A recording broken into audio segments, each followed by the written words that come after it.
The Thornbush by Michael Laughlin and illustrated by Richard Stergulz.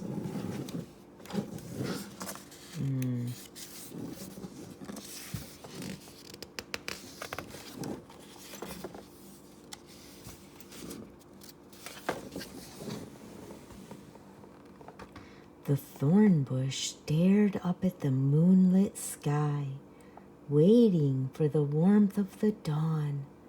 Its tiny flowers huddled together against the cold. Finally, the little bush drifted off to sleep.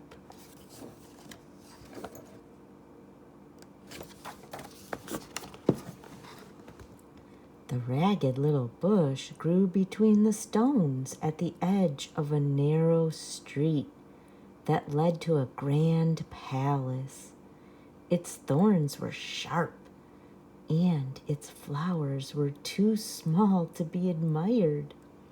Children never picked its blossoms, and travelers avoided the prickly bush. The thorn bush felt ugly and unwanted.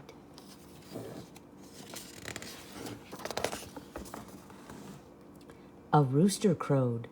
Harsh voices stirred the thornbush from its sleep. A crowd pushed a man through the quiet streets toward the palace. His hands were tied, but he showed no anger. The man stopped in front of the little bush. His gentle gaze made the bush feel warm and cared for. No one had ever shown such kindness to the thorn bush.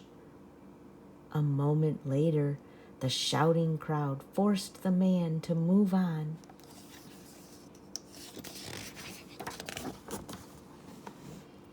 Out of the shadows came another man. As he passed, a silver coin fell to the ground. It rolled beneath the thorn bush. The man knelt to pick it up.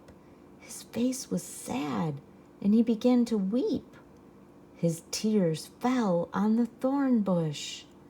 "How I wish I could comfort him," thought the little bush, "but my thorns will only pierce him more." The man stumbled off and did not return.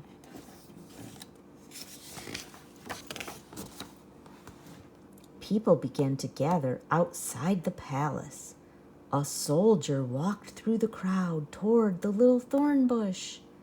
The morning sunlight reflected off of the soldier's raised sword. With a single swing of the sharp weapon, several branches fell from the little bush. The soldier gathered the cuttings and returned to the palace. "Why would anyone want my ugly thorns?" the thorn bush wondered.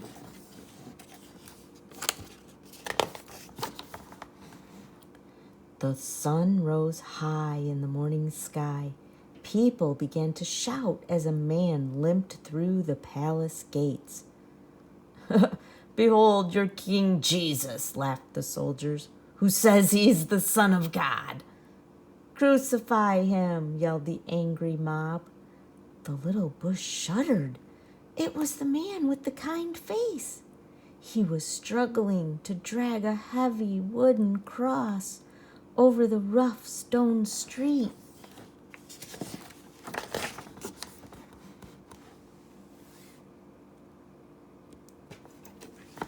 As the man reached the thorn bush, he stumbled and fell to his knees. He turned a tired face toward the little bush. Even though he will soon die on that cross, his eyes are filled with kindness, the little bush thought. The thorn bush recognized its own spiked branches, weaved into a thorny crown upon the man's head. A drop of blood fell from the man's forehead onto one of the bush's small yellow blossoms. The stained flower fell to the ground.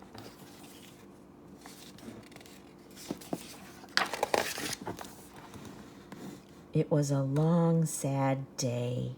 When all the people finally went home and the street was deserted, the thorn bush bowed in sorrow. It was ashamed of the pain its thorns had caused the man with the cross. For 2 days the thorn bush refused to bloom. Morning dew fell like tears from its trembling branches. The little bush bent low to examine the fallen flowers beneath it. Only one remained fresh, the flower stained by the blood of the man with the crown of thorns.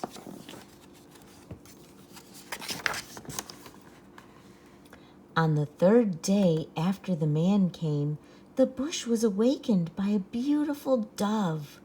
The graceful bird flew down to rest among the thorn bush's branches. "He's alive!" cried a woman as she hurried through the street. "Jesus is risen!" The thorn bush was amazed. Could the kind man really have risen from the dead? Warm sunshine poured over the little bush. Its broken branches began to bud. Once more the thorn bush thought of the loving kindness shown by the man with the gentle eyes, the man they called Jesus. The thorn bush selected its most delicate bloom and held it high in the morning sun. Slowly the golden bloom opened, revealing a touch of red deep within the small blossom, as though it had been stained by a droplet of Jesus' blood.